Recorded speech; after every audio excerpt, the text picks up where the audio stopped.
মারা যাওয়ার পরে আমাকে খবর দিছে। তো এসে দেখি তার শরীরে এমন অবস্থা, পুরো শরীর তারা মেরে জখম করে ফেলেছে। তো এই ছেলে আমরা মারা যাওয়ার পরে কেন খবর পাবো? আর আমরা সুষ্ঠু বিচার চাই। আসলে একজন সুস্থ মানুষ তো এতগুলো ক্ষত হয় না। এখানে মৃত অবস্থাতেই আনা হয়েছে। আসলে এটি হত্যা কিনা এটি আসলে আমরা পোস্টমর্টম করার পরে আমরা আসলে এটি জানতে পারবো। আমরা শুধু জানি তাকে মাদকাসক্তি সেন্টারে ভর্তি করানো হয়েছিল, সুস্থ এবং স্বাভাবিকভাবে তাকে কোনো অক্ষত অবস্থায় তাকে মাদকাসক্তি সেন্টারে রাখা হয়েছিল।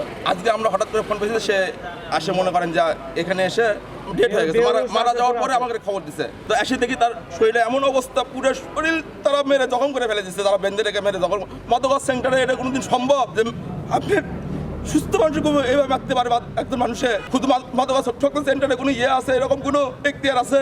সুস্থ স্বাভাবিক, হয়তো রাগ একটু বেশি ছিল বা উত্তেজিত হতো, কিন্তু তার শারীরিক কোনো প্রকার ক্ষতের কোনো চিহ্ন বা কোনো কিছুই ছিল না। তাকে কোনো মাধ্যম আজকে আমি তারাবি করে আসার পর শুনি যে শুভ আর নাই, যে তাও কাকে ফোন দিয়েছে?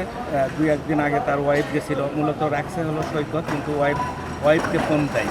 কিন্তু আমাদের একটা বড় প্রশ্ন, সেটা হচ্ছে যে একজন সুস্থ স্বাভাবিক ব্যক্তি মারা যাওয়ার আগে একটা সিমটম থাকবে, তার ক্ষতের জন্য ছিল না, কোনো কিছু ছিল না।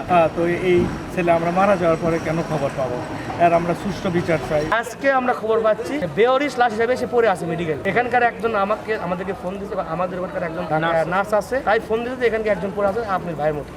পরে কার পড়ছে না, আর 15 মিনিট পরে আসলে লাশ মর্গে যাবে বেওরিশ লাশে। কারণ আমরা বুঝলাম না, আমরা শুনে খবর পরে এখানে শুনতে পেলাম যে ওরা আসছে, যখন ডাক্তার বুঝতে পারছে মরা, উনি তো এখানে ভর্তিও হয়নি, কিছু করেনি। ওরা ওইভাবে ওই একজনকে থুয়ে উলে চলে গেছে। একজন কর্মরত তাকে আমরা তুলে দিলাম মোবাইল কবি, ওই একজন ছিল, ওই আবার কাজীপাড়া থেকে নিয়ে যাচ্ছে নাকি, বাসার থেকে নিয়ে যাচ্ছে বগুড়াতে সাবধান।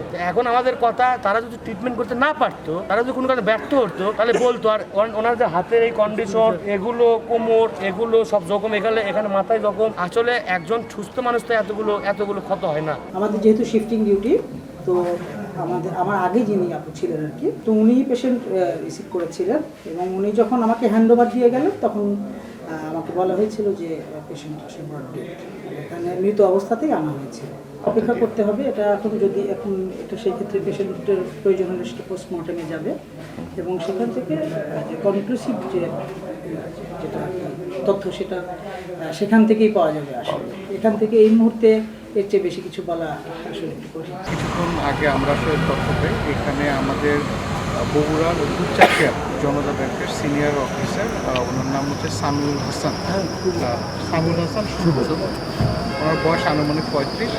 তিনি গত 14 তারিখে আমাদের বগুড়া সদর থানা সাবগ্রাম ইউনিয়নের মায়ের আশ্রয় কেন্দ্র, এটা হচ্ছে মাদকাসক্তি নিরাময় কেন্দ্র, ভর্তি ছিলেন।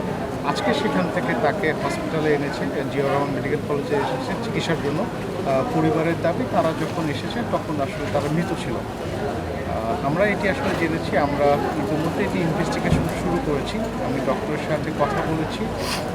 আসলে এটি হত্যা কিনা এটি আসলে আমরা পোস্টমর্টম করার পরে আমরা আসলে এটি জানতে পারবো। তাছাড়া আসলে বাকিটা আমাদের তদন্তে বের হয়ে আসবে।